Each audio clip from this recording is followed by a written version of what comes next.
আসসালামু আলাইকুম। Pattern making টিউটোরিয়ালে আপনাদের সবাইকে স্বাগতম। গার্বার সফটওয়্যারে কিভাবে প্যাটার্ন মেকিং করতে হয় এবং গার্বার আইকন পরিচিতি নিয়ে আজকে কথা বলবো। আজকে প্রথম পার্ট। তো চলুন কথা না বাড়িয়ে শুরু করা যাক।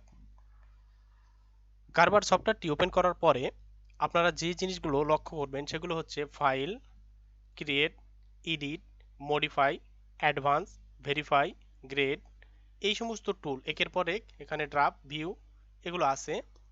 এরপরে আমরা আজকে যেই জিনিসটা শিখব সেটা হচ্ছে ফাইল।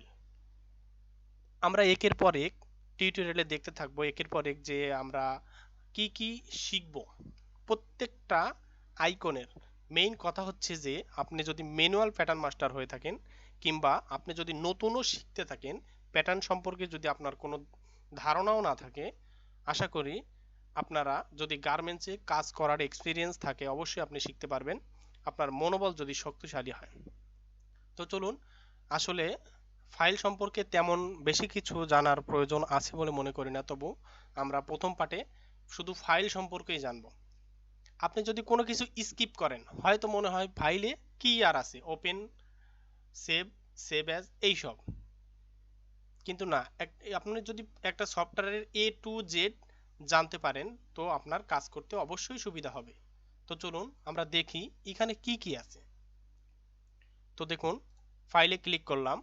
ফাইলে ক্লিক করার পরে দেখতে পাচ্ছেন যে প্রথমেই আছে নিউ। এখন এই নিউটা কি, কন্ট্রোল এন চাপলেও, কন্ট্রোল প্লাস এন যদি চাপি আমাদের কিন্তু নিউ ডকুমেন্ট আসবে। তো দেখি আমরা নিউ কি। নিউয়ে ক্লিক করার পরে দেখতে পাচ্ছেন যে ওয়ার্ক এরিয়া 2।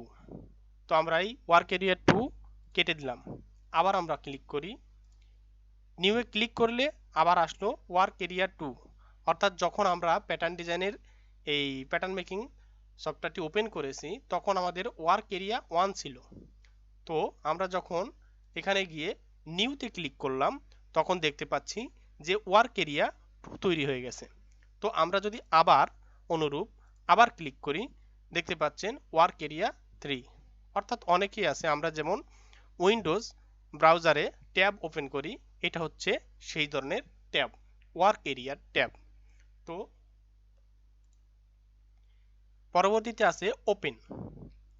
ওপেনে আমরা কি দেখতে পারি, কন্ট্রোল প্লাস ও চাপলেও কিবোর্ড থেকে ওপেন হয়। তো এখানে কি আছে দেখা যাচ্ছে, ওপেনে ক্লিক করার পর আমাদের যে সেভ করা প্যাটার্নগুলো আছে সেই প্যাটার্নগুলো আমরা এখানে ওপেন করতে পারি।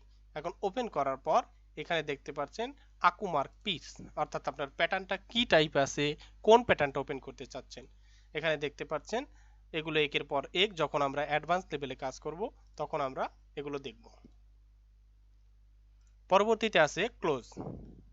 আপনি যদি এই ওয়ার্ক এরিয়াটা থেকে ক্লোজ করতে চান তো ক্লোজ। এরপরে কি আছে save, save as, save as image file. এখন কথা হচ্ছে সেভ অ্যাজ ইমেজ ফাইলটা কি। সেভ বুঝলাম, সেভ অ্যাজ বুঝলাম, এটা কম্পিউটারে সাধারণত সব জায়গায় থাকে, একটা মোবাইল ফোনেও থাকে সেভ এবং সেভ অ্যাজ। সেভ হচ্ছে সরাসরি আপনি যেই কাজটা করতেছেন ওটাই সেভ হয়ে যাবে, অর্থাৎ আর সেভ অ্যাজ বলতে আপনি ইচ্ছা মতো একটা নাম দিয়ে সেভ করলেন, এটাকেই সেভ অ্যাজ ধরা হয়। আর সেভ অ্যাজ ইমেজ ফাইল, এখন এটা কি। এখন আমি এখান থেকে একটা প্যাটার্ন ওপেন করে নিলাম, জাস্ট এটা, এই প্যাটার্নটাই ওপেন করলাম। তারপরে এখন যদি আমি সেভ অ্যাজ ইমেজ ফাইল দেই, এখন এই প্যাটার্নটা এখন আছে যে কি, এটা একটা ভেক্টর ফাইলের মতো আছে।